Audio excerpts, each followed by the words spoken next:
नमस्कार, मैं हूं श्वेता झा। आप देख रहे हैं आज तक। सुबह के 8 बजने वाले हैं और अब वक्त हो गया है खबरें सुपर फास्ट का, यानी कि खबरें रफ्तार से और विस्तार से। बीती रात 1 बजे तक लोकसभा की कार्रवाई चली। इस दौरान संसद में निदेशक अनुराग कश्यप पर लगे यौन शोषण के आरोपों का मुद्दा भी गूंजा। ये मुद्दा बीजेपी सांसद रवि किशन ने उठाया और कठोर कानून की मांग की। रवि किशन ने कहा कि हमारे देश में बेटियां देवी दुर्गा और गौ माता की तरह पूजनीय है, लेकिन बॉलीवुड समेत कई क्षेत्र ऐसे भी हैं जहां अभी भी कुछ लोग उनकी तकदीर चमकाने का दावा कर सौदेबाजी पर उतारू हैं। सपने लेके उस शहर में जाते, चकाचौंध वहां पहुंचते, एक बड़े निर्देशक के दफ्तर की घंटी बजाते हैं और वो दफ्तर में उनकी एंट्री होती है और आते उनके साथ एक सौदेबाजी होती है। ये सौदेबाजी क्यों होती है? रवि किशन ने न तो फिल्म निर्देशक अनुराग कश्यप का नाम लिया और न ही आरोप लगाने वाली पीड़ित अभिनेत्री पायल घोष का, लेकिन अपने तेवर और इशारे से साफ कर दिया कि वार किस पर है और जिस पर है वो किसी दरिंदे से कम नहीं। बीजेपी सांसद रवि किशन ने ऐसे कानून की मांग की जिससे महिलाओं, लड़कियों पर अनुचित दबाव बनाने वालों में भय पैदा हो। ये कब तक हमारे बेटियों के साथ होगा? सबके ये अत्याचार नहीं होगा। एक ऐसा कानून आए कि किसी इंडस्ट्री में कोई व्यक्ति ये ताकत ना करे कि मैं तेरी लाइफ बना दूंगा, तुझे ये करना होगा। किसी को अलाउड नहीं हो। हर जगह हमारी बेटियों का सम्मान हो। हमारी सरकार है, मोदी जी की सरकार है, बेटियों को आदर मिलेगा। बेटियां देवी हैं। रवि किशन और अनुराग कश्यप के बीच वाद विवाद की जंग सुशांत और रिया केस से जुड़ी बयानबाजी से शुरू हुई थी। पहले अनुराग कश्यप ने रवि किशन पर सीधा वार किया था। अनुराग कश्यप ने अपने ट्वीट में रवि किशन पर गांजा पीने का आरोप लगाया तो रवि किशन उन्हें सोच समझकर बयान देने की नसीहत देकर चुप रह गए थे। लेकिन अब पायल घोष के आरोप के बाद अनुराग कश्यप के खिलाफ रवि किशन खुलकर मुखर हो गए हैं। गोरखपुर से सांसद रवि किशन ने प्लान किया है कि वो बॉलीवुड में दशकों से पनप रहे कास्टिंग काउच के बेहद संवेदनशील मामले को पार्लियामेंट में उठाएंगे। रवि किशन को बीजेपी के उनके एक और साथी मनोज तिवारी का साथ मिल रहा है। आज तक से एक्सक्लूसिव बातचीत में सांसद मनोज तिवारी ने भी इस मुद्दे पर संपूर्ण साथ का वादा किया। रवि पे ये आरोप लगाना, ये इसलिए आरोप लगाना कि उसने एक गंदगी में हाथ डाल दिया है। मुख्य मुद्दे से मत भटकिए और मुख्य मुद्दा है इस देश में ड्रग्स को बचाना। थाली सिर्फ बॉलीवुड नहीं है, हमारी ये थाली पूरा देश है। इसलिए ड्रग्स को बचाने के लिए छोटा हिस्सा भी हो तो उसके कोई पैरोकार न बने। सुशांत सिंह राजपूत की मौत और ड्रग्स के बढ़ते काले कारोबार की गूंज भी बीती रात संसद में सुनाई दी। झारखंड से बीजेपी सांसद निशिकांत दुबे ने बॉलीवुड के साथ ही देश में बढ़ते नशे के कारोबार का मुद्दा उठाया और इस पर नियंत्रण के लिए एक रेगुलेटर की मांग की है। माननीय अटल बिहारी वाजपेयी जी ने फिल्म इंडस्ट्री को इंडस्ट्री का दर्जा दिया, जिसके कारण ट्रांसपेरेंसी हो पाए और दाऊद इब्राहिम जैसे लोगों का, आतंकवादियों का जो पैसा फिल्म इंडस्ट्री में फंसा हुआ रहता है वो एक ट्रांसपेरेंट तरीके से है, क्योंकि एक डायरेक्टर जो है इसके लिए जेल भी जा चुके हैं। सर, जितनी भी इंडस्ट्री है उन सबों में रेगुलेटर है। मैं आपके माध्यम से यह सरकार से मांग करना चाहता हूं कि फिल्म इंडस्ट्री में एक रेगुलेटर हो।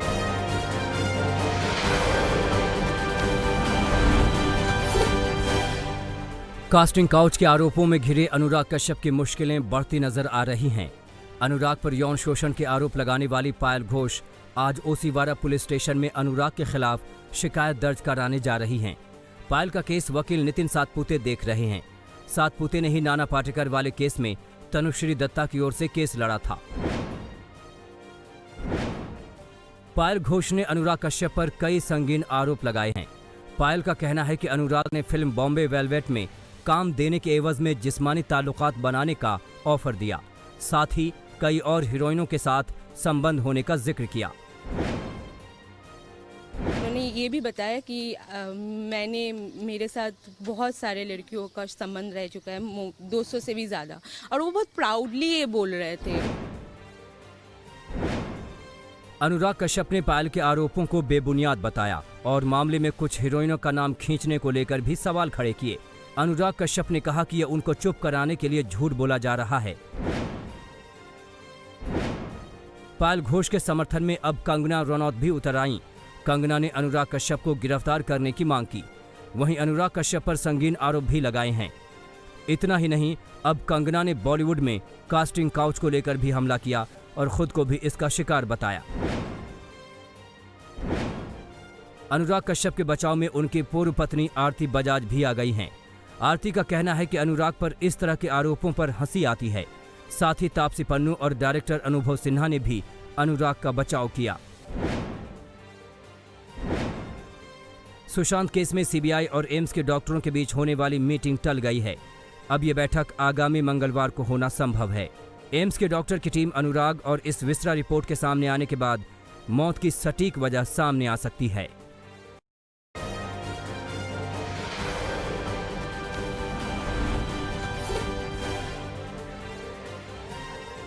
विपक्ष के जोरदार हंगामे के बीच कृषि क्षेत्र से जुड़े 2 विधेयक राज्यसभा में पास हो गए।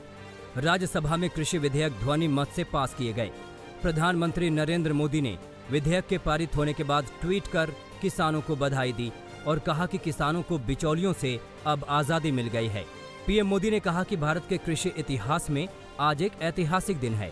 हमारे मेहनती किसानों को संसद में प्रमुख विधेयकों के पारित होने पर बधाई, जो कृषि क्षेत्र के संपूर्ण परिवर्तन के साथ साथ करोड़ों किसानों को सशक्त बनाएंगे।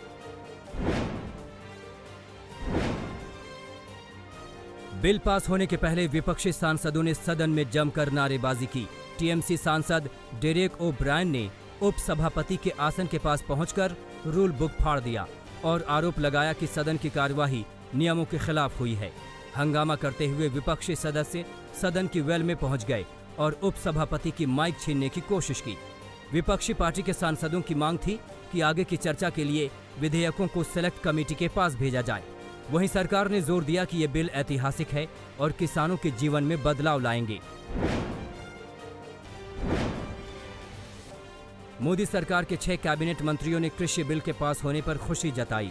रक्षा मंत्री राजनाथ सिंह ने कहा कि कृषि विधेयक जो राज्यसभा से पास हुए हैं वो ऐतिहासिक हैं।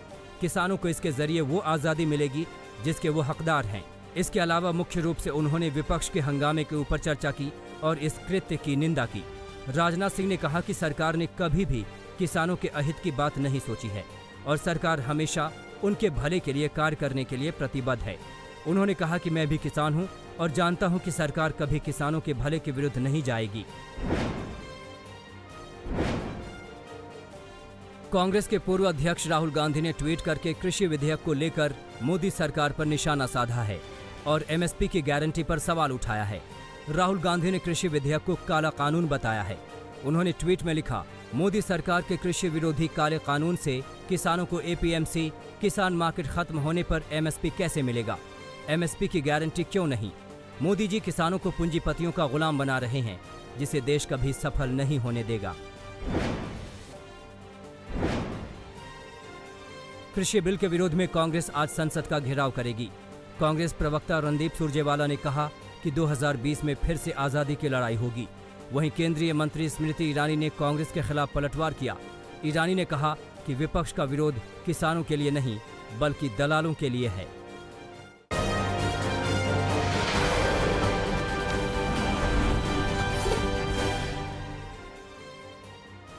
महाराष्ट्र में कोरोना का ग्राफ नीचे उतरने का नाम नहीं ले रहा है। रविवार को भी प्रदेश में 20,000 से ज्यादा कोरोना मरीज सामने आए, जबकि 455 मरीजों ने दम तोड़ दिया। महाराष्ट्र में कोरोना के कुल केस 12 लाख से भी ज्यादा हो चुके हैं। सबसे ज्यादा कहर मुंबई और पुणे शहरों में है। पुणे में 24 घंटे में 1700 से ज्यादा मरीज सामने आए हैं, जबकि 50 लोगों की मौत हो गई।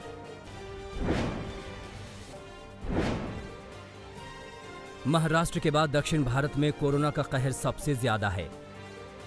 तमिलनाडु में 24 घंटे में 5,500 से ज्यादा नए मरीज सामने आए हैं, जबकि 24 लोगों की मौत हो गई। वहीं आंध्र प्रदेश में भी संक्रमण की रफ्तार नहीं थम रही है। यहां 24 घंटे में करीब 8,000 नए मामले दर्ज हुए हैं।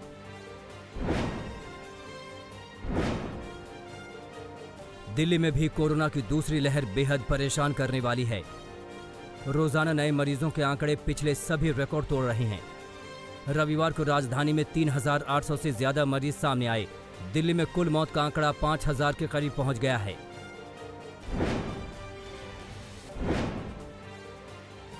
कोरोना के दौर में आज का दिन ऐतिहासिक है। करीब 6 महीने के बाद आज से कई राज्यों में स्कूल दोबारा खोलने की तैयारी है। पहले दौर में 9वीं और 12वीं तक स्कूल खोले जा रहे हैं। सिर्फ लिखित सहमति देने वाले अभिभावकों के बच्चों को स्कूल आना होगा। बाकी बच्चों की पढ़ाई पहले की तरह ऑनलाइन ही चलेगी। हालांकि उत्तर प्रदेश में स्कूल खोलने का फैसला फिलहाल टाल दिया गया है। बढ़ते संक्रमण के चलते सीएम योगी ने इस पर रोक लगा दी है।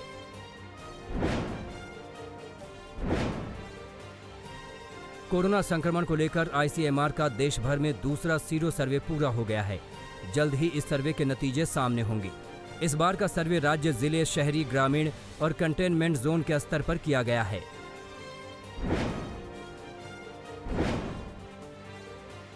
बिहार का छपरा रेलवे स्टेशन कोरोना की जांच करने वाला देश का पहला स्टेशन बन गया है। ट्रेनों के जरिए बाहर से छपरा आने वालों की स्टेशन पर ही जांच की जा रही है और शुरुआती तौर पर रोजाना करीब 200 यात्रियों की जांच हो रही है।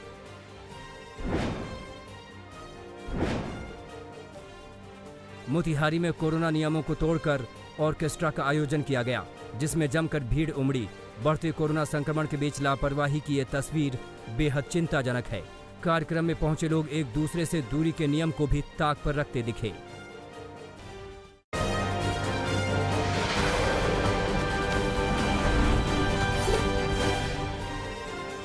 दिल्ली के संगम विहार में एक कार के जलने की भयानक तस्वीरें सामने आई हैं।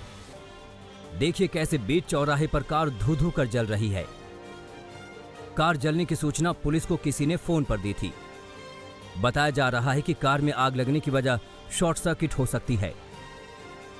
कार में आग लगने से कार का ड्राइवर बुरी तरह झुलस गया, जिसे अस्पताल में भर्ती कराया गया।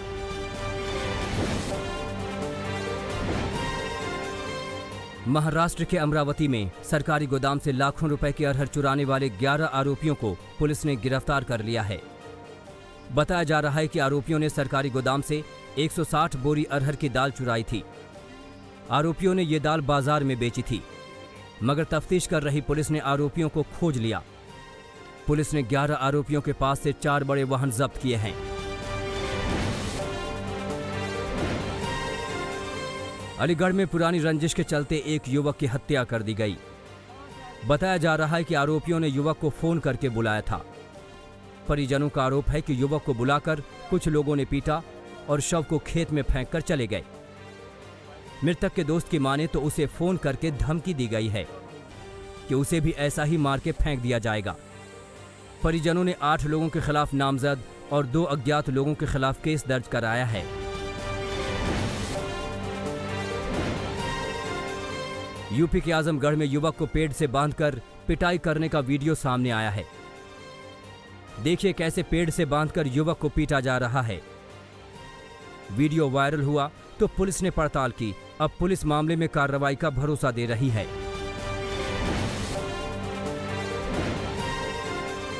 महाराष्ट्र के कोल्हापुर में गोकुल शिरगांव MIDC इलाके की एक फैक्ट्री में भयानक आग लग गई। तस्वीरें देखकर अंदाजा लगाया जा सकता है कि आग कितनी भयानक है। बताया जा रहा है कि आग शॉर्ट सर्किट से लगी। आग लगने से 30 लाख रुपए का नुकसान हुआ है। करीब 2 घंटे की मशक्कत के बाद आग पर तो काबू पा लिया गया, मगर लाखों का सामान स्वाहा हो गया।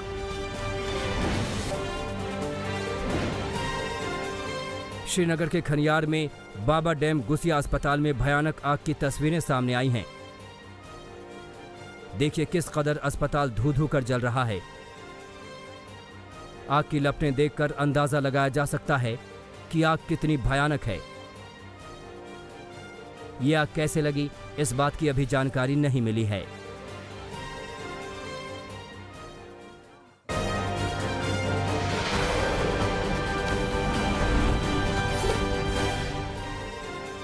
दिल्ली के IG एयरपोर्ट पर सोने की तस्करी के आरोप में पिता पुत्र को गिरफ्तार किया गया है।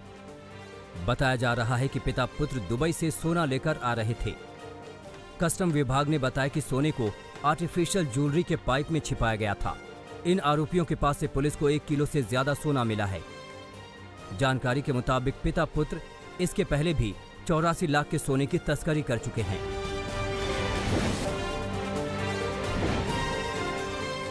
असम के कामरूप में दर्दनाक हादसा हुआ है। यहां बोको थाना क्षेत्र के नदियापार इलाके में ट्रेन की चपेट में आने से एक बच्चे समेत परिवार के 3 सदस्यों की मौत हो गई, जबकि 4 साल की बच्ची गंभीर रूप से घायल हुई है। ये दर्दनाक हादसा रेलवे लाइन पार करते हुए हुआ।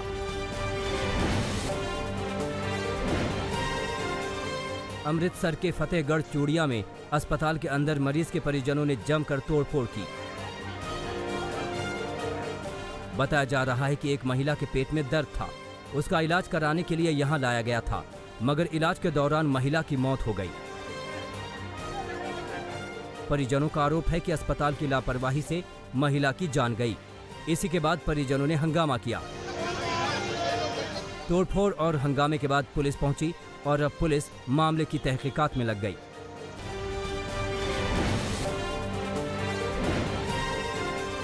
अलीगढ़ के इगलास थाने के अंदर धमाका होने से अफरा तफरी मच गई। एकाएक हुए इस धमाके से पुलिस कर्मियों में दहशत मच गई। बताया जा रहा है कि थाने के भीतर एक कमरे में मालखाना बनाया गया है। इसी मालखाने में पुराने सामान रखे हुए थे, जिसमें दिवाली पर जब्त किया हुआ पटाखा और बारूद रखे हुए थे। इसी बारूद की वजह से धमाका हुआ था। गनीमत रही कि विस्फोट में किसी तरह का कोई नुकसान नहीं हुआ है। बिहार के मुजफ्फरपुर में अंतर्राष्ट्रीय तस्कर गैंग का खुलासा हुआ है। यहां पुलिस ने 6 तस्करों को गिरफ्तार किया। गिरफ्तार 6 तस्करों में से 3 नेपाल के रहने वाले हैं। पुलिस ने इन आरोपियों के पास से 1.5 किलो चरस और 14 लाख रुपए कैश बरामद किया है। अब पुलिस इस बात की जांच कर रही है कि इन चरस तस्करों के तार कहां-कहां फैले हैं और इनके साथ बाकी के कौन लोग इस तस्करी में शामिल हैं। बिहार के छपरा में एक एएसआई ने होमगार्ड को गोली मार दी। होमगार्ड को तुरंत अस्पताल ले जाया गया, जहां उसका इलाज चल रहा है। घायल होमगार्ड की माने तो गश्त के दौरान एएसआई ने शराब पी रखी थी। होमगार्ड ने इसी बात का विरोध किया, जिससे नाराज होकर एएसआई ने पहले होमगार्ड को गालियां दी और फिर गुस्से में पिस्तौल से फायर कर दिया। अब होमगार्ड अस्पताल में इलाज करा रहा है, जबकि एएसआई फरार है।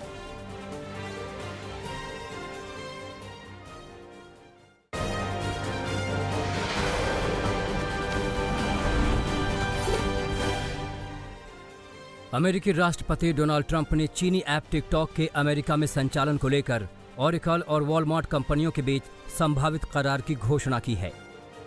अमेरिका ने सुरक्षा कारणों के चलते टिकटॉक को प्रतिबंधित ऐप की सूची में रखा है। इस करार में नई अमेरिकी कंपनी बनाने और 25,000 नई नौकरियां देने की बात कही गई है।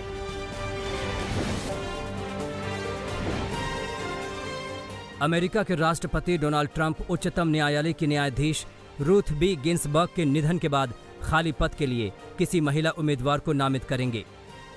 ट्रंप ने शनिवार को उत्तरी कैरोलिना में एक चुनावी रैली में समर्थकों से कहा, मैं अगले सप्ताह किसी को नामित करूंगा। मैं कह सकता हूं कि ये एक महिला होगी।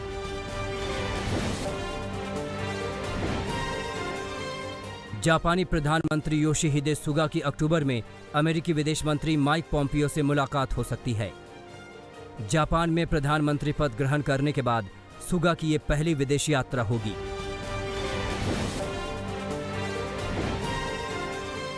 कोरोना वायरस महामारी के बीच ब्रिटेन सरकार ने कहा है कि अगर लोगों ने खुद को आइसोलेट नहीं किया तो उन पर 10,000 पाउंड तक का जुर्माना लगाया जा सकता है। ये नियम 28 सितंबर से लागू हो रहा है। सरकार ने कुछ और नए कदम उठाए हैं। जिन लोगों की कमाई कम है उन्हें 500 पाउंड की राशि दी जाएगी।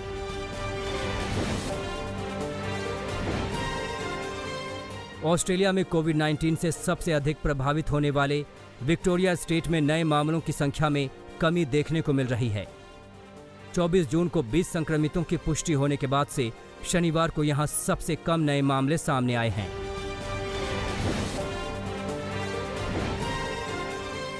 ब्रिटेन के बाद अब फ्रांस में कोरोना का सेकेंड वेव देखने को मिल रहा है। शनिवार को देश में कोरोना के 13,500 से ज्यादा नए मामले दर्ज किए गए। इसमें फ्रांस की अर्थव्यवस्था मंत्री ब्रूनो ली मेरी भी शामिल हैं।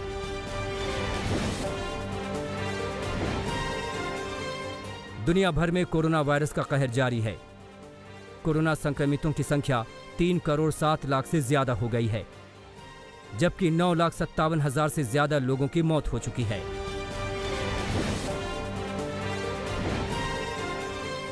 भूमध्य सागर में तेल और गैस के उत्खनन को लेकर जारी तनाव के बीच तुर्की ने बड़ा नौसैनिक अभ्यास शुरू किया है।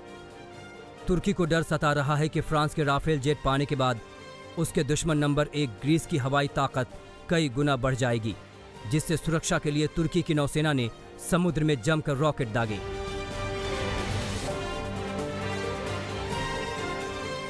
चीन में नेशनल डे और ऑटम फेस्टिवल से पहले सी फूड का बाजार सजने लगा है। चीन के जियांगशू में करीब 7,000 हेक्टेयर जमीन पर करीब 6,000 ton sea food seasonal fruits का पैदावार होता है, जो यहाँ के किसानों की आजीविका का मुख्य साधन है।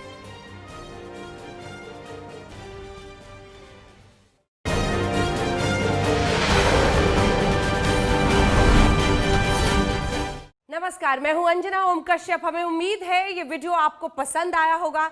लेटेस्ट खबरों के लिए यूं ही देखते रहिए आज तक, और इस वीडियो के पसंद आने पर लाइक, शेयर एंड सब्सक्राइब करना ना भूलें।